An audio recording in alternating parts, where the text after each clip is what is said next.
Poe's room was humble for commanders, and yet you couldn't imagine him being in any other sort of room.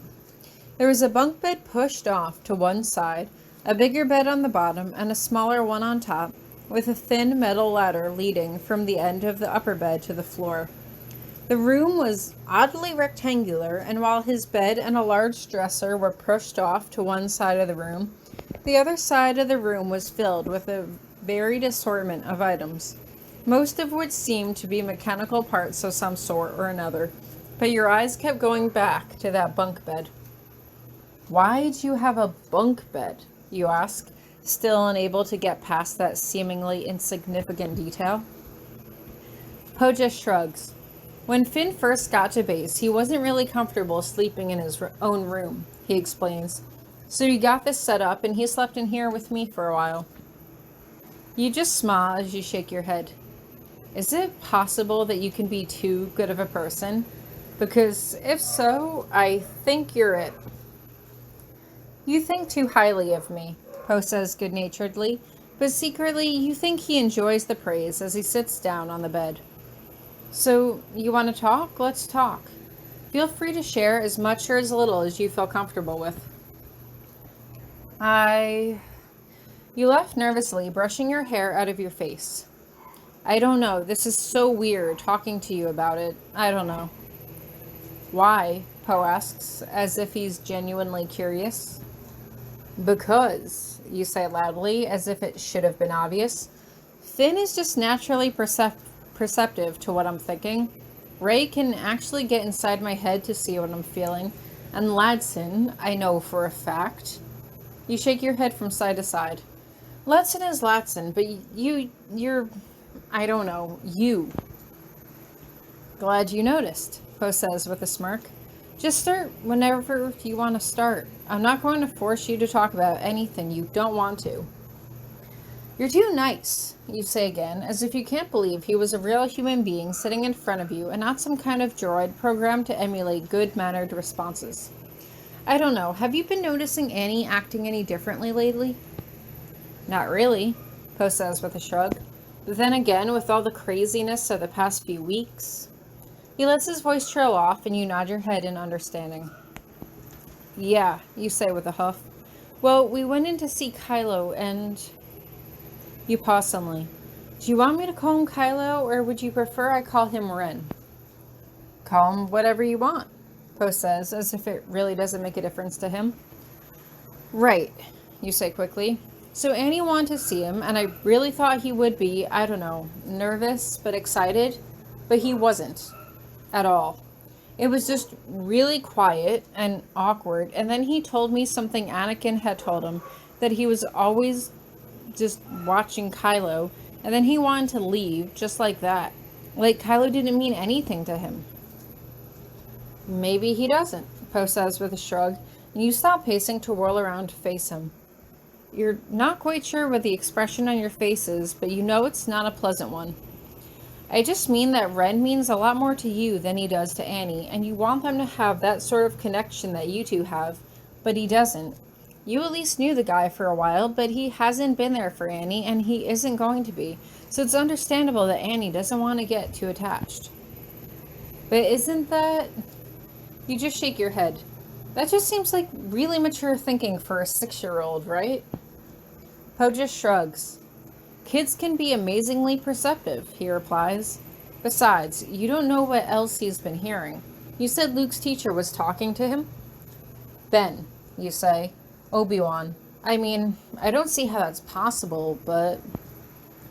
Anything is possible through the Force, Poe quips, and you cross your arms over your chest as you glare at him. Okay, maybe not, but you seem to believe it. I don't know what to believe, you mutter. Do you believe it? Yes, Poe replies without hesitation, and not just because you do. I may not have the Force as strongly as you do, but I've seen a lot of things that I can't really explain. Some things you just have to take on faith. Yeah, well, you say as you roll your shoulders back. Apparently he's not just seeing Kenobi's ghost. Apparently he's seeing the ghost of Leia's father, Kylo's grandfather, and Annie's great-grandfather. You shake your head. I'm beginning to think I got involved with the wrong family. Poe just laughs good-naturedly. So you said, but you didn't mention exactly what he told Annie. Apparently he's disappointed in Kylo. You tell him, your voice dripping with sarcasm. He's upset Kylo chose power and the First Order over his family. Well, Vader made the same mistake. Poe shrugs. But he's been watching everything, you ask? I mean, sure, I guess if you're a ghost, there's not really much else to do, but he's really been watching him this entire time. I think you're upset because, by extension, that means he's also been watching you this whole time, Poe says, watching your expression. I mean, you shrug uncomfortably. You can't lie to him. Yeah, I mean, I guess that's true. It's just weird to think that there are just ghosts floating around when I can't sense them. I don't think Kylo could either, but I think he's been weakened by whatever Luke did to him. You can sense that through the Force bond, Poe asks you, and you bite your lip. I don't know. I think it's just because I know him, you tell him. The Force bond itself is still strong, though. I mean, I've managed to put my walls back up so he doesn't influence me as much, and I don't think he's influencing Annie. Maybe Obi-Wan and Anakin are helping with that, Poe offers. Maybe since Annie's too young to make one himself, they're keeping Kylo out. Maybe Snoke, too. That's an idea, you say, nodding your head. If they were protecting your son, then that was something you could get behind. How is the Force bond, Poe asks, and you can just manage to pick up on the tiny bit of hesitation in his voice.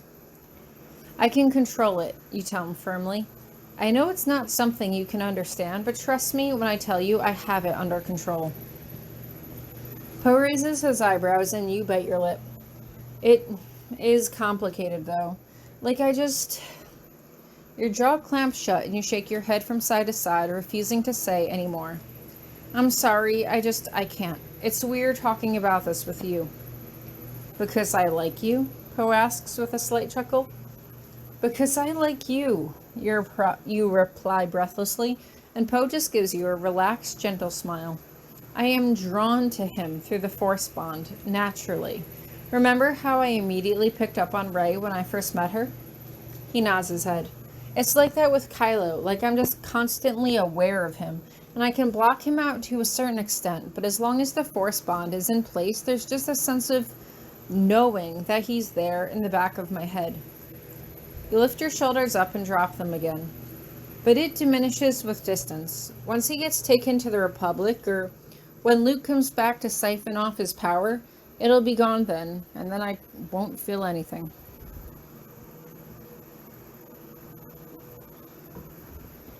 And you're okay with that? Poe asks, as if he genuinely wants to know. You screw up your face and look at him incredulously. He's an ass, you say firmly. I mean, besides all the horrible things he's done, he's an ass. Like, he already asked me to try to help him escape, as if he thought I would just be manipulated that easily. Maybe he's just desperate, Poe offers, but you shake your head. You don't want to hear Poe defend him.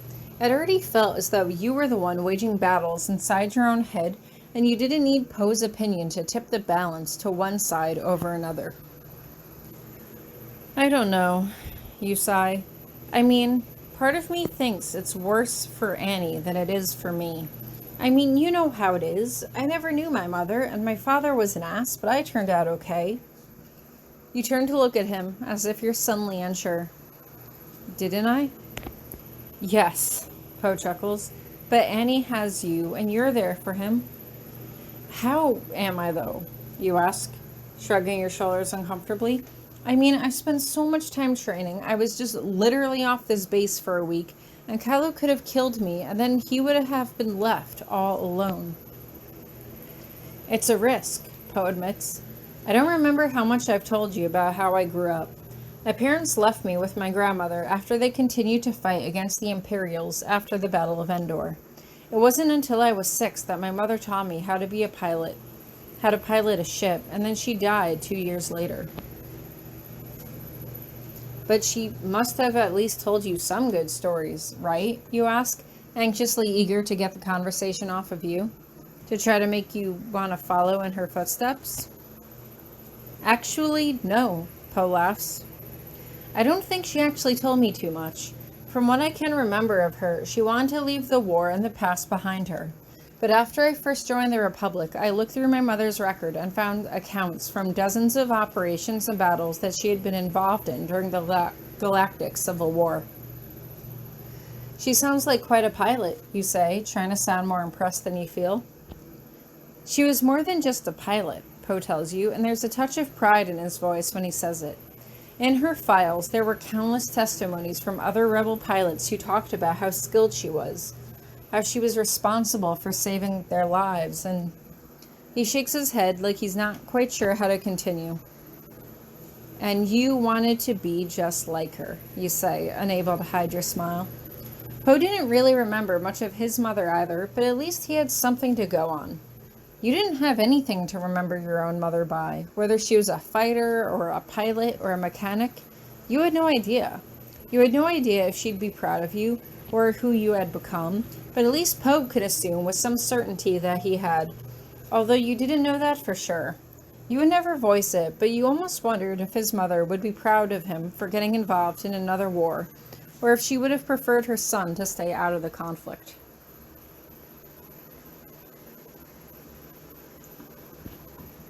That, of course, ran your train of thought right back to Annie. You didn't want him to be involved in the conflict, but if you died, it just made sense that he would follow in your footsteps, working with the Resistance, not only because that was where he would be growing up, but he also would want to get revenge against Kylo and the First Order for essentially killing his mother. It wasn't a responsibility you wanted to thrust on him, and yet you wouldn't have been the least bit surprised to see Annie take up that call, especially with all the resources he had around him. Fortunately, you were here now, you hadn't died, and you weren't planning on going anywhere ever again. And Annie wants to be just like you, Poe tells you. You roll your eyes in disbelief, but he continues. I mean it. He sees how brave and strong you are. He's a fighter, and he wants that. He wants that spark that you have. Spark? You ask him as you raise your eyebrows. Poe just shrugs. It's just that thing that you have, that brightness in you. No matter how dark things get or how bad things look, you always are hopeful that things will play out in the right way. You're never afraid to say how you feel, whether you're afraid or embarrassed, and it's why people gravitate towards you. It's why Annie looks up to you. It's why I like you. Hell, it's probably even part of the reason why Ren likes you. You can't help but shake your head and let out a huff. You didn't want Poe to list the reasons why Kylo Ren liked you. He's an ass, you remind him. Besides, you should have heard all the stuff that he had to say about you. Oh, I'm sure, Poe says, grinning openly now. Like, he told me just now that the only reason I'm attracted to you is because of power, you tell him, beginning to pace back and forth again. Like, he thinks that I want power and control, but I don't. If I ever really did, it was only because of his influence through the Force Bond that was making me that way. But I am stronger now. Rey helped me be stronger, and I'm not letting him influence me anymore. You don't want power, Poe agrees. You want strength, mostly to help yourself and to help your friends. There's nothing wrong with that, but I can see how someone like him would take it overboard to where he wanted to exert his own strength to control others. That's where strength becomes power. Exactly, you say gratefully. See, you get it. Because I get you, Poe says simply, fixing you with a reassuring smile, and you can't help but smile back at him before you release a breath in your chest. Do you think Kylo does? You ask quietly. You don't want Poe to answer this question, but right now, there's no one else around, and Poe's seemingly stunning sense of clarity when it came to you had made you feel better so far. I think he did, Poe says honestly. I think he wants to. I'm sure the Force Bond makes things more complicated than I can imagine, but just knowing a person's thoughts and feelings doesn't mean you actually know a person. Knowing someone is deeper than that.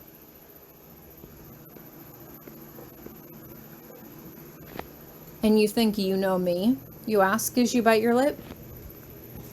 I think I'd like to, Poe says, looking at you as you approach him. You sit down on his lap and wrap your legs around his waist, pressing your lips against his. You pull away for a moment, your eyes burning into his brown ones, but they weren't dark like Kylo's. You couldn't say if they were light, but looking into them was like looking at yourself from a whole different perspective, and you weren't sure if you liked it. One thing was for certain, though. Once you kissed him again, there was no turning back. It had been like the first time you kissed Kylo all those years ago. Once it happened, your life would inevitably be altered in such a way that you didn't know if you would improve your life or totally destroy it. You wanted to wait for Poe to say something, for him to kiss you, to urge you on, but of course he wouldn't. He was waiting for you to make the first move. He was waiting for you to tell him that you were ready. You weren't. But you wanted to be. You wanted to forget Kylo. There's no chance of a future with him, and as much as you kept telling yourself that, it felt like the reality of your situation wasn't quite sinking in. You were never going to have a future with him. You were never going to wake up to him holding you at night. He was never going to watch Annie grow up, and he would never be able to be there for him when you really needed him to be. Whether it was the Force bond tying you to him or not, that didn't matter. You had to trust in the Force in order to be strong, but right now you also had to be stronger than the Force bond that tied you to him. The Force was not all that you were, nor would it be all that you would become. You could have a life here in the Resistance with Poe. You'd probably have to go off on other aerial combat missions, and there would always be a risk that something could happen to him, but there would be that risk with meeting anyone. Anyone could die, at any time, for any reason. That was something you had always known. At least this way, you knew that Poe would always come back to you when he could, unlike Kylo, who had sent you away and abandoned you for years. Poe could be there for Annie, watching him grow up and teaching him how to become a pilot. Heck, if things were continued on the right course, you could even potentially move in with him here, sleeping on the bottom bunk together while Annie slept on the top one, and then Ladson would be free to get involved with whomever he wanted, once he didn't feel obligated to take care of Annie for you. And you would never have to question how Poe felt about you, if he was using you for his own ends, because you knew he wouldn't do that. He wasn't that sort of person. You knew that implicitly. You could only imagine what sort of fun times you could have hanging out with him and Rey and Finn once this whole war was finally over. It was a life that you could have, that you could see right in front of you, so tangible you could almost reach out and touch it. And you could. You could have all that. All you had to do was reach forward and kiss him.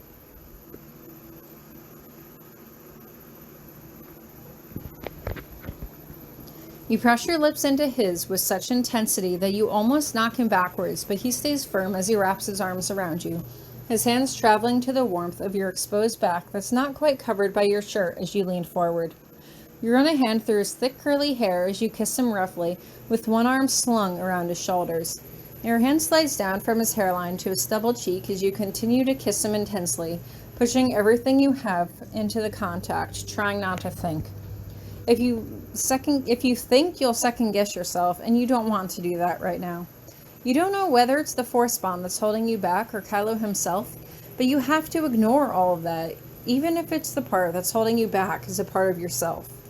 You were too blinded by what you felt for Kylo to think rationally, and this thing with Poe could be a good thing if you would open yourself up to it. You just didn't know if you could, and that was precisely why you had to stop thinking about it and just go. You pull away, but only for a moment, so that you can take off his shirt, running both hands down his muscular chest as your lips crash into his again. He wraps one hand around the base of your neck while he trails one finger down your cheek, and the gesture is so surprisingly gentle, combined with the force of your rough kisses, that it makes you dizzy. And for a moment, you don't have to try not to think. You don't have to try at all as you give way to the pleasurable sensations that are flooding your body. This was going to be different, you knew, letting someone else explore your body, but in a way it was almost oddly exhilarating. If you could just let yourself get caught up in the moment, You could like this. You would like this. You knew you would. Do you like this? Poe murmurs against your lips, but his voice is low, and it's rough, and it's ebbed away any of your resolve to resist him. Yes, you reply, but your voice is tight with need, and suddenly you can't take it anymore. You need to feel him. You struggle out of your own shirt, Poe's callous fingertips raking down your smooth sides as you pull your shirt off and over your head, throwing it down to the floor beside you. You press your chest into his, and you start to grind your hips into his, trying to spur him on. You knew he wouldn't be rough with you, at least not rough in the way that you were expecting, but the thought of him being gentle with you was almost sort of enticing in its own way. You wanted him to kiss you deeply, but slowly, wanted to feel his coarse palms move in long strokes across your tingling skin, wanted him to make every movement deliberate and painfully slow, tormenting you with his tender sense of affection. You push him down on the bed, and he shifts to a vertical position, so he's lying out lengthwise on the bed to give you room to continue to straddle him without bumping your head against the top bunk. Regardless, you stretch your body out over his, flipping your hair back behind you as you bend down to kiss him, savoring the sensation of him running his warm hands up and down the smooth skin of your back. It was nice just kissing him like this, gentle, and you knew he wouldn't push things any further than you wanted to. The only problem was that you needed to push them. On me. You roll over off of him, and Poe is on top of you in a second, one hand cupping your cheek while he supports himself with his other arm. He feels heavier against your chest than Kylo did, strangely, but you wrap your legs around his waist regardless as you move your hips in a slow, steady rhythm against him. You moan loudly against his lips, and he breaks contact as he bows his head so that he can slowly suck at your neck, teasing you with his lips and his tongue, but never his teeth. You can tell he's not sucking hard enough to leave a hickey, although you suppose that was probably for the better. If people saw, people were going to ask, and you had no idea if Annie knew what a hickey was, but you weren't really anxious to explain that one to him just yet. Still, he avoids the sweet spot that Kylo was ever so fond of, but you push the thought to the back of your mind as you run your tongue along his collarbone, nipping at the fragile skin at the base of his neck to show how rough you really wanted it. Poe only lets out a small laugh as he kisses your cheek and works his way back to your lips, where he kisses you so incredibly deeply for a moment that you feel like all the oxygen had been sucked out of your lungs, and suddenly you were just inhaling him, and nothing but him. It was dizzying and indescribable, and for a moment no thoughts would come to you as you lay there staring up at him, surging with need.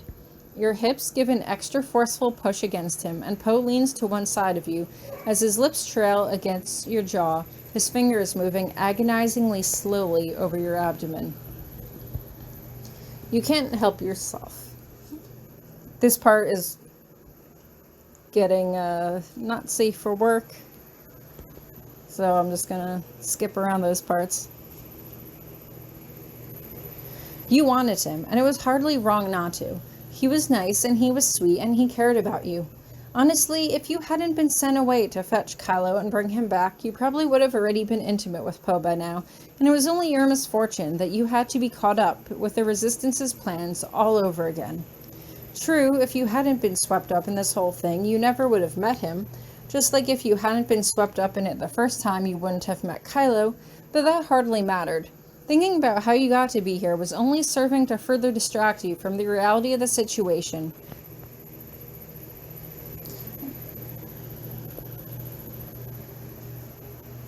And the reality of the situation was, if Poe kept kissing you like that, you were going to let him take you. Which is what you wanted. Which was why you had kissed him. Which is why you had taken off your shirt. Which is why you were in the position you were in right now. It wasn't that complicated, you told yourself. The only thing that made it complicated was the fact that you were thinking instead of feeling. Whenever you were with Kylo, it was like there was a switch that just automatically deactivated in your brain to the extent that you didn't care about what happened to you, so long as he was with you, and it was those exact sort of thoughts that you shouldn't be having while Poe was 2 seconds away from taking you.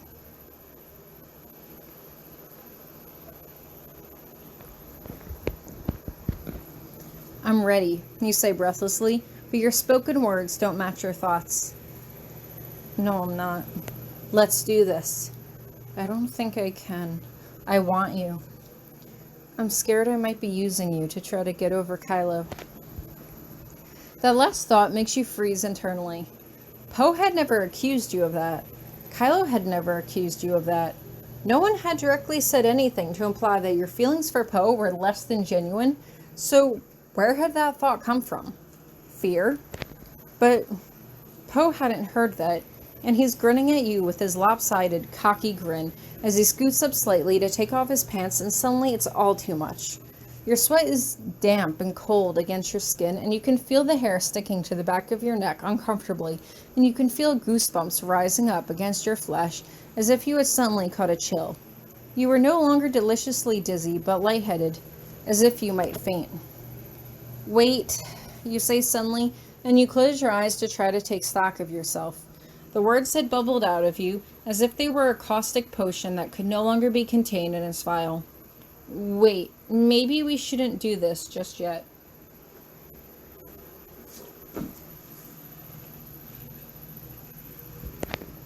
No problem. You know I have no problems taking this slow. Poe just smiles at you good-naturedly, and you hate that. You absolutely hate that as he fixes himself and lies back down in the bed beside you, pulling you into his arms. You allow yourself to be held, cheek against his chest, and while half of you wants to tell him to keep going, that you changed your mind, you know that he's not going to push you. The damage had already been done. It was like you had climbed to the top of a really tall slide, and just when you were about to push yourself off the edge, you had suddenly decided against it. Decided to climb the long, disappointing rungs of the ladder all the way back down to where you started, when, if you had just let yourself go, you could have enjoyed it. You could have been happy, instead of filled with this revolting, heavy feeling in your chest.